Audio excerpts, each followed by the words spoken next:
So thank you for being here. If you're here, it's maybe because you loved the film. We hope so. So we have the chance today to have here with us Julie Schroell. River Tales is our first feature-length creative documentary. So thank you for being here, Julie. Hello. Hello. So maybe the first thing is to give the context of the documentary. Can we start maybe by some location context and a bit of history, with this history first of the control of the interoceanic route in Nicaragua. So maybe we can start by that, between this location, between the Pacific Ocean and the Caribbean Sea. Mm-hmm. So the film takes place on Rio San Juan, which is located in Nicaragua on the Costa Rican border. And yeah, as you said, the Rio San Juan forms like a natural transit route between the Pacific and the Atlantic Oceans, because it is linked to the big Nicaragua Lake, where it has its origin and then goes into the Pacific. And so when Columbus was navigating on the shores of this region, he was already looking for a passage through the American continent in order to get to India. So he was already there looking for this route, and then after him all the Spanish conquistadores and many people fought actually for the possession of that route. So the idea of passing by this way is very old. And then came the idea of a canal. Much later, before the Panama Canal was built, there was always a fight, or let's say there were different possible routes between Mexico and Colombia in Central America, and Nicaragua was always one possible route. Then the Panama Canal was built, and it went on that the idea of building a canal in Nicaragua was present and became like a myth. And there were more than 72 canal projects in the history that never realized. And till today, every government uses the canal as the promise for the population to get, like a miracle, to get the population out of misery and poverty.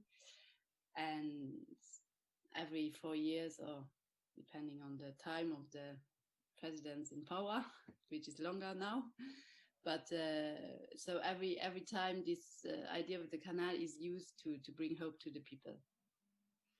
So this promise is like the last act of 500 years of colonization and exploitation, something like that. Yeah, I think it's. I hope, I'm not sure if it's the last act, but it's last in date. The last in date. Yeah. It's a modern art of colonization. Yeah, because also, even if the canal is not built, there was a concession signed with this Chinese company, this Chinese billionaire Wang Jing, who is a billionaire from the telecommunications sector who never was into building canals. And he got the concession, and that was in 2015 when we started the film. He got the concession to build the canal, but with the canal possess more or less the whole land in Nicaragua to build all kind of infrastructure and streets and 2 big underwater ports on the sea, and many different projects. And so this was a big problem, because also when the canal is not built, it means losing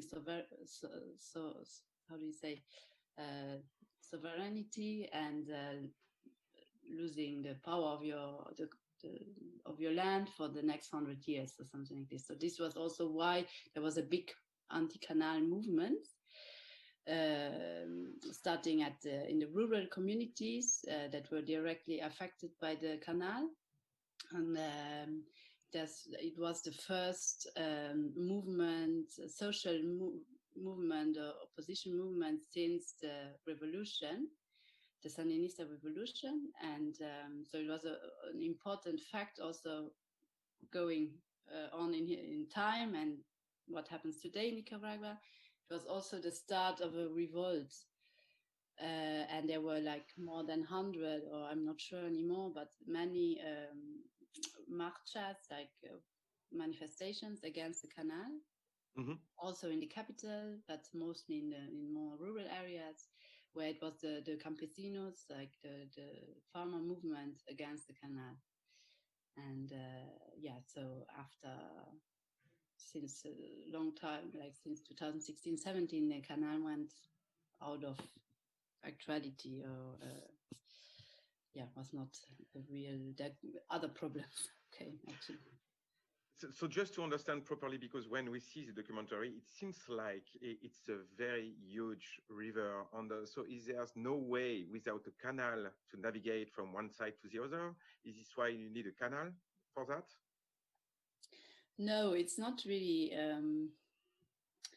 I mean, the difference between a canal and this river is huge, because the river is not so, like, if you see the boats that navigate today, these post-Panamax container boats that are, I don't know how many, like big as a football field, and wide as, I don't know how many buildings, they cannot pass that river, of course, and they cannot even pass the Panama Canal anymore. That's why they made the Panama Canal bigger recently, to give access to these bigger boats.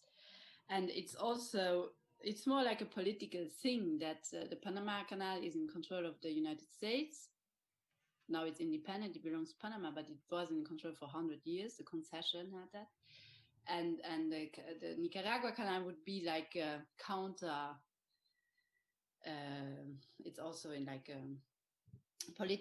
geopolitical thing, and so it will be in control of Nicaragua, which is a communist or like a left-wing government. And so if there is a war or something, they could be used by these countries.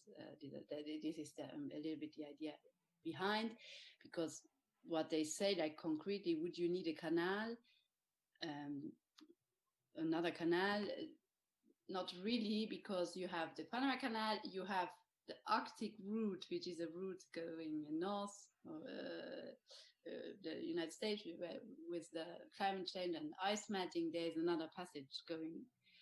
So if it would really be worth building a canal concretely in Nicaragua, it can be discussed, but I'm not sure it's the most sustainable idea to do, or the best idea to bring this country out of poverty. But I mean, this can be discussed, of course. So you said that it had like seven. Sorry, let me back to my numbers. 72 projects. Was it 72 different? I'm looking for my word. Reasons for the project to fail, or was it all the same in the past? If you look in the past about what happened. I think that the money was a lot. Many times the money was the problem, because it's like a huge project. I think it's the biggest infrastructure project ever built, if they would build it, because in comparison, for example, to the Panama Canal, the Panama Canal is 80 kilometers. In Nicaragua, it would be like 250. Okay. Then it is very hilly, and there are a lot of volcanoes. That was also one of the reasons why the Panama Canal won against the Nicaragua Canal 100 years ago, is because the people in power then said Nicaragua was too dangerous because of the volcanoes. All right. So that was a risk. And then it would go through land and through this sweetwater lake Nicaragua, which is a huge lake. They would need to build it inside of there. Then there's the risk for the destruction of the lake completely, which is the sweetwater reserve, of course, used in the region. Then you would go through hilly regions towards the Pacific Sea. So I think, like the feasibility is very difficult. I think with a very unique ecosystem as well. I heard that in this lake, which is apparently the third biggest in Latin America, there's even like sharks that goes upon a river and jumps like salmon to go from the sea to this drinkable water. That's very unique, right? Yeah. There's a seawater shark in Lake Luxembourg. I never saw one. I don't know if there are many left, but you read it in the biological books or in the fictions, because there were, for example, Mark Twain was there and wrote a book there. So it has like different. It's a very interesting history because it has this very fictional stories, and then it has this very factual. You have Napoleon III, who was interested in building a canal, and then you have megalomania of many people in power who had this idea of building it, and it failed for many different reasons. But I think mostly because the Panama Canal was built, and it was there was no real reason to build it. So you learn yourself modern history. You're fascinated by, if I'm correct, by Latin America. How did you came to that project? Was it an opportunity that you were there at the time where this Chinese consortium was working on a new option of the canal? Or did you came on purpose to that place to work on this thing? So I studied contemporary history next to the film studies, and I was interested in geopolitical subjects, also in Latin America, and I was I was in Brazil, working in Brazil before, and I have friends from Germany that moved to Nicaragua. And I was visiting them when I heard about this canal project. That was in 2014, and these people lived in the so-called canal route, which is a canal in itself with 5 kilometers on each side. And in that time, it was said that all people living in that route had to be displaced. And we were there in that route, and so it was a very hot topic at that moment, and all the villagers were very concerned, and so that was I was into the topic, and and then I got to know this country, which I kind of fell in love with, and I had a lot of respect, and wanted to know more about the history, and also the indigenous history, and the canal story actually mixed all this. So this is how it started. The interest started. So there's 100 ways to get into this kind of project and to find an angle. Was it complicated for you to find the proper angle? First of all, maybe is it possible to talk about politics in Nicaragua nowadays? Mm-hmm. Yeah, I mean, it was not.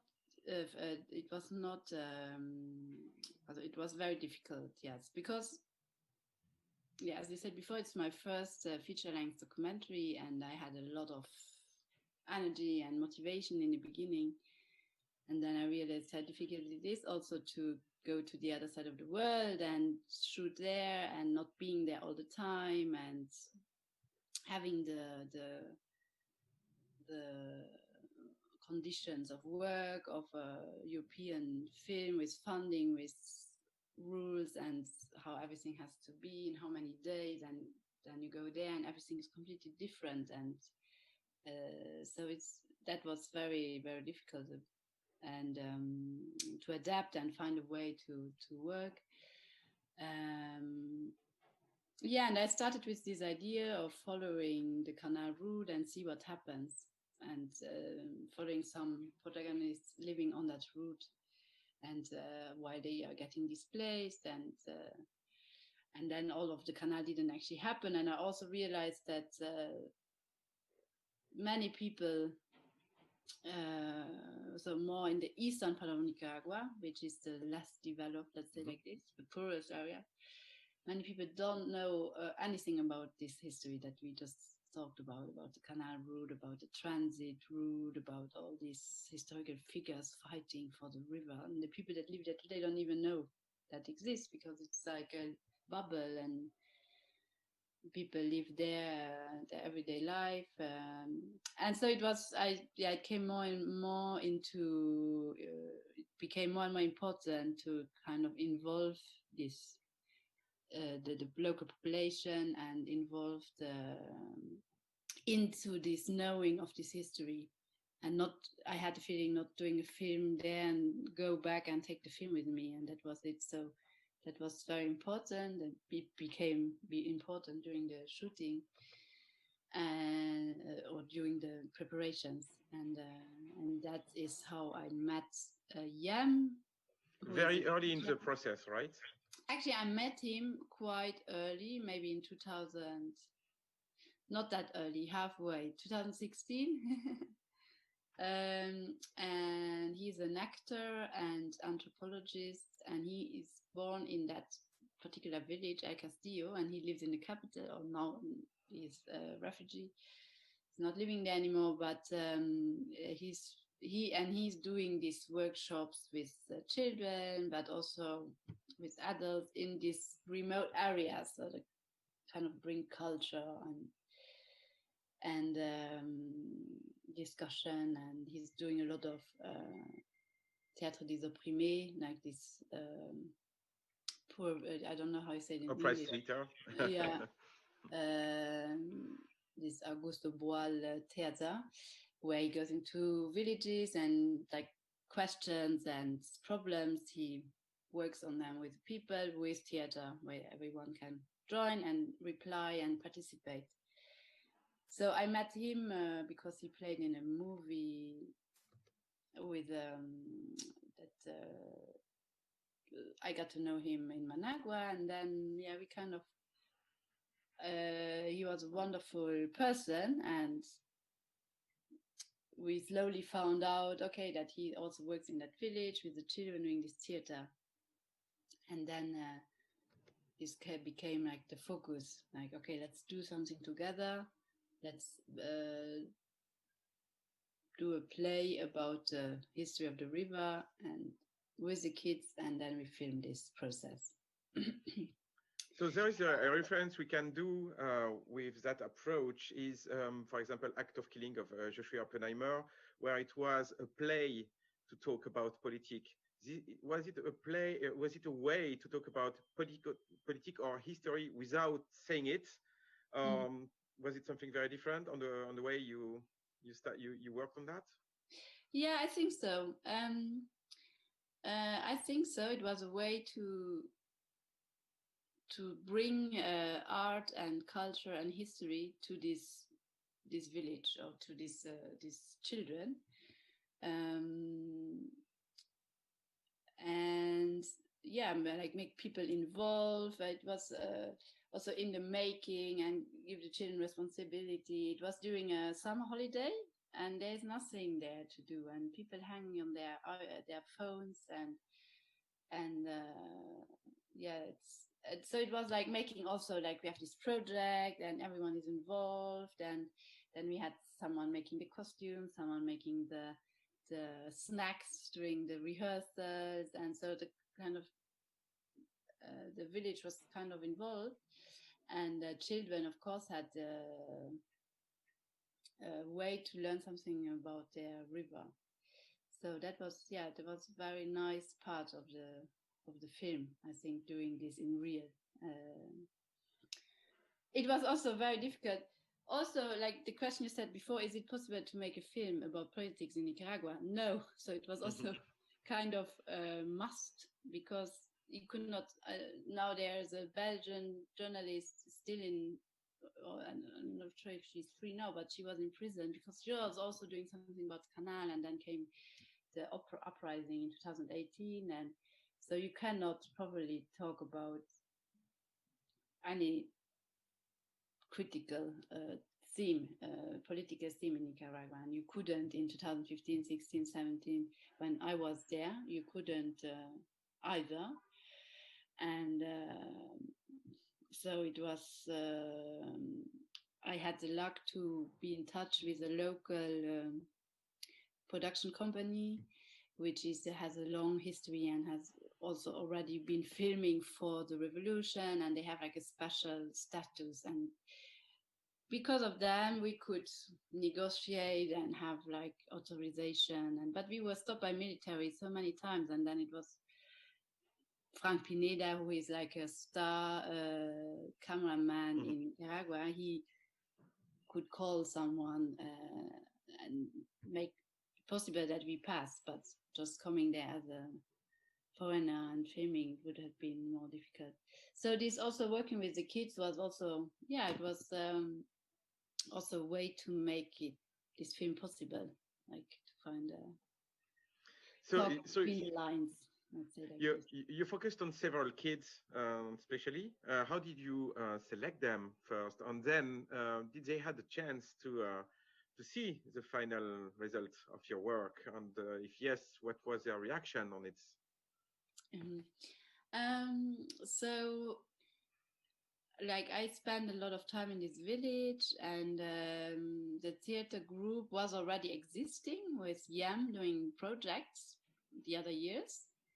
And so that was quite nice, because they who wanted to joined the group, and we were there, and then we were just spending a lot of time. And for example, then so there are like three main characters. Was of course the teacher Yam and his family, who was also his dad was our boat transportista. So the film, like it was like the film and the shooting and the theater, everything became like one family, and so he was part of the team, and so I spent a lot of time with this family. And then there was this Melda and her little baby that we see in the that they want to go to Costa Rica to immigrate. She was also doing props for the theater play, because she's very creative and doing a lot of things in the village, and she's like super power woman and very open, and she makes a lot of things happen. So she also was she was open to me, and like having me when I was a bit spending a long time isolated in this village. So I also became part of this family, and their story of immigration was there, so they let us be part of it. And same for Annibal, whose father goes fishing abroad and takes the mother is alone with the kids. And Krista, who plays the main part and the part of the river, she was like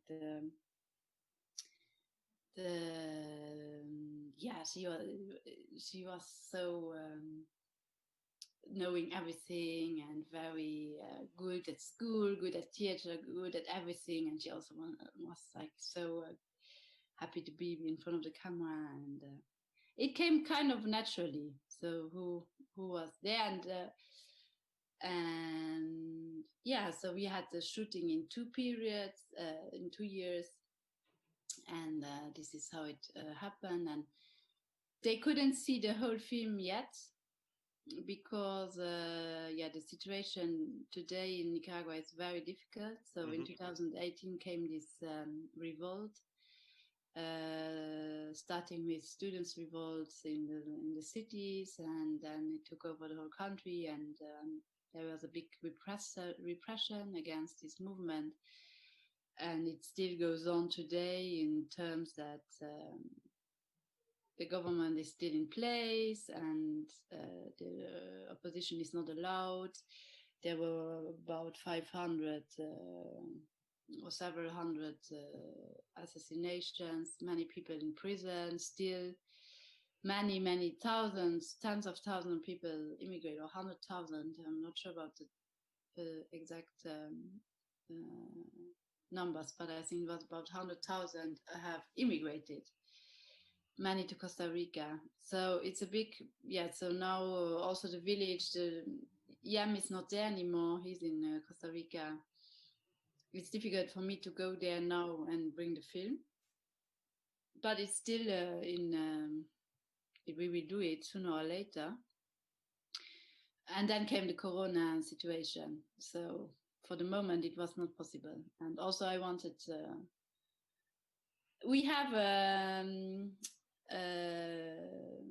how to say, film of the whole theater piece, which is not in the film, in the River Tale. So I'm not sure if the people are interested. It's on Vimeo. We can maybe post it here, because many times after people seeing the film, they ask me to see.